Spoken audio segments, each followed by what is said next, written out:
Komisyonun katılmadığı önerge üzerine söz isteyen Niğde Milletvekilimiz Sayın Ömer Fethi Gürer.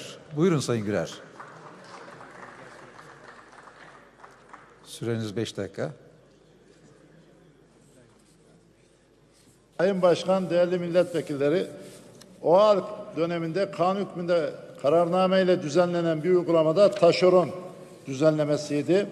Türkiye Büyük Millet Meclisi'ne getirilip tüm partilerin ortak görüşleriyle birlikte oluşturulması gereken taşeron düzenlemesi ne yazık ki OHAL kapsamında çıkarıldı. OHAL kapsamında çıkarılan bu taşeron düzenlemesiyle sorunlar çözülme yerine mağduriyetler arttı. Çünkü bu düzenlemede belediyede çalışan işçiler için belediye iktisadi teşekkülleri oluşturdu. Eşit işe eşit ücret ve hak ettiği kadronun verileceğini bekleyen işçiler ne yazık ki hüsrana uğradı. Kamuda kiralık şoförlere kadro verilmedi. Kiralık araç şoförlerine verilmeyen bu kadronun yanında hastane bilgi işlemcilere, sosyal tesis çalışanlara, PTT'de görev yapanlara, devlet demiryollarındakilere, karayollarında çalışanlara ne yazık ki kadro verilmedi. Milli Eğitim Bakanlığı'nda toplum yararına programı kapsamında işe alınanlar da kadrodan mahkum kaldı. Bu düzenleme kapsamında 4 Aralık tarihi neden ve niçin ortaya çıktığını kimse bilemiyor. Ama 4 Aralık'ta jokerler diye sosyal medyada da kendilerini tanımlayanlar, yani 4 Aralık öncesinde herhangi bir kuruluşta taşeron işçiyken o süreçte izinli, raporlu ya da ihalesi sona erdiği için yıllarca taşeronda çalışmış arkadaşlar kadroya giremediler.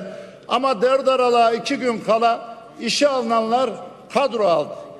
Bunun yanında 4 Aralık sonrası taşeron uygulaması devam etti.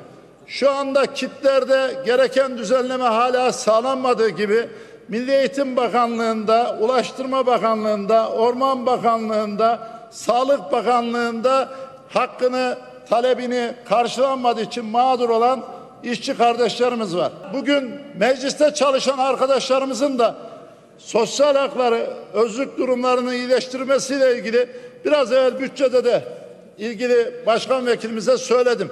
Burada dahi, yani bizlere hizmet eden, bizlerle bir arada çalışan arkadaşlar arasında dahi hak kayıpları var. Bunlar emekçiler için doğru uygulamalar değil. Bakınız, 1603 lirayla çalışmak zorunda olan bir işçinin elektrik, su, doğalgaz gibi giderleri 1/3'ünü karşılıyor maaşının. Bunun yiyeceğini, giyeceğini, çocuğunun masrafını değerlendirdiğinizde bu ücretlerle nasıl geçindiğini anlayabilmek de mümkün değil. Ama bundan dahi mahrum olanlar var.